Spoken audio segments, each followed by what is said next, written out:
क्या आप मानते हैं कि कुछ मिशंस सिर्फ पॉलिटिक्स से नहीं कॉस्मिक प्लानिंग से तय होते हैं?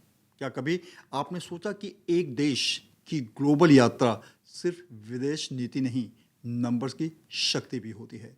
हाय, मैं हूं डॉक्टर अनिल खरे और आज मैं आपको ले चलूंगा एक ऐसी डिप्लोमेटिक यात्रा पर जो ऊपर से भले ही राजनीतिक दिखे, लेकिन अंदर से ये पूरी तरह न्यूमरोलॉजिकली कोडेड है।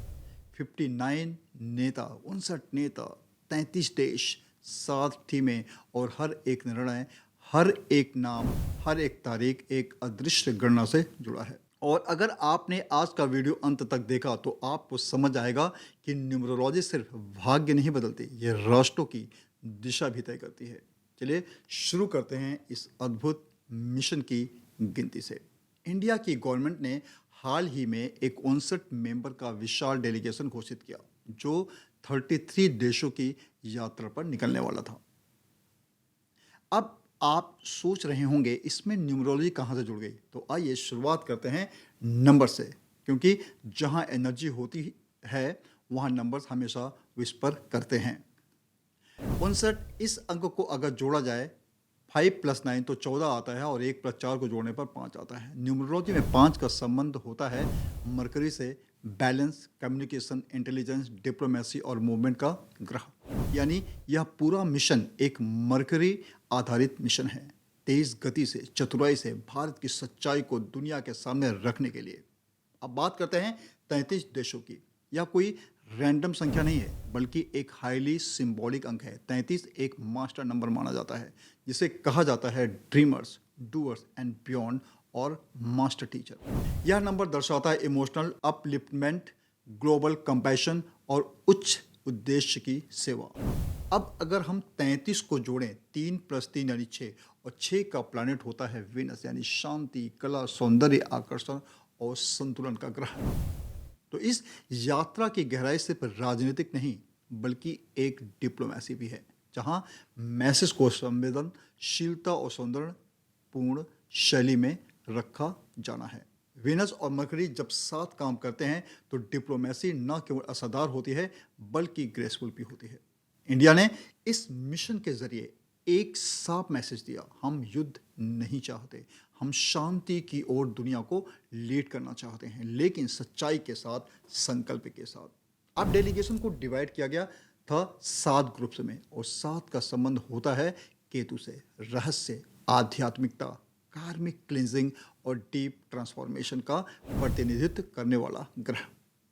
हर ग्रुप में एक सांसद, एक एम्बेसडर और एटलीस्ट एक मुस्लिम प्रतिनिधि। ये कोई संयोग नहीं था, ये न्यूमरोलॉजिकल बैलेंस का ध्यान रखा गया स्टेप था।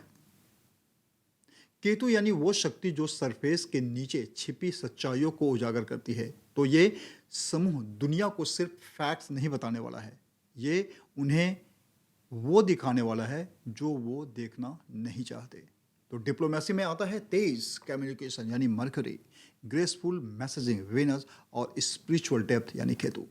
इस तरह की एनर्जी किसी भी इंटरनेशनल कैंपेन को सिर्फ पॉलिटिकल नहीं, ट्रांसफॉर्मेशनल बना देती हैं। अब बात शशि थरूर की, जिन्हें अमेरिका और 5 अन्य देशों की टीम का नेतृत्व सौंपा गया। उनकी पर्सनालिटी पूरी तरह मर्क्यूरी को रिप्रेजेंट करती है, शार्प इंटेलेक्ट, क्लियर एक्सप्रेशन और connecting with people everywhere. Operation Sindoor पर उन्होंने जो स्टैंड लिया वो मार्स की डायरेक्ट एनर्जी को भी सपोर्ट करता है। इस birth number is 9 which is ruled by Mars. Congress में कुछ लोग नाराज भी हुए, लेकिन याद रखें जब देश की बात होती है तब पर्सनल ईगो नहीं चलता, तब काम करता है कलेक्टिव कर्मा। AIMIM के नेता असदुद्दीन ओवैसी ने भी इस मुद्दे पर साफ और गंभीर तरीके से अपनी बात रखी और कहा कि इंसानियत और क्षेत्र की शांति सबसे ज़रूरी है। ये शब्द न्यूमरोलॉजी में नंबर 8 यानी सैटर्न की एनर्जी को जगाते हैं, जो न्याय, अनुशासन और कार्मिक रिजल्ट्स की शक्ति का प्रतिनिधि है। क्या ये सब सिर्फ डिप्लोमेसी है या फिर एक कॉस्मिक अलाइनमेंट जिसमें हर संख्या, हर नेता और हर योजना पहले से तय है? न्यूमरोलॉजी कहती है कुछ यात्राएं संसद में नहीं, ब्रह्मांड की स्क्रिप्ट में लिखी जाती हैं और शायद यही है उस स्क्रिप्ट का एक जीवंत अध्याय। अब बताइए, क्या आपने कभी डिप्लोमेसी को नंबर्स की नज़र से देखा है? अगर आज कुछ नया महसूस हुआ तो इस वीडियो को लाइक कीजिए, कमेंट कीजिए कि आपके हिसाब से सबसे ज़्यादा प्रभावशाली अंक कौन सा है, और सब्सक्राइब कीजिए, क्योंकि मैं डॉक्टर अनिल खरे फिर आऊँगा ऑपरेशन सिंदूर की न्यूमरोलॉजी लेकर। जय हिंद, जय भारत।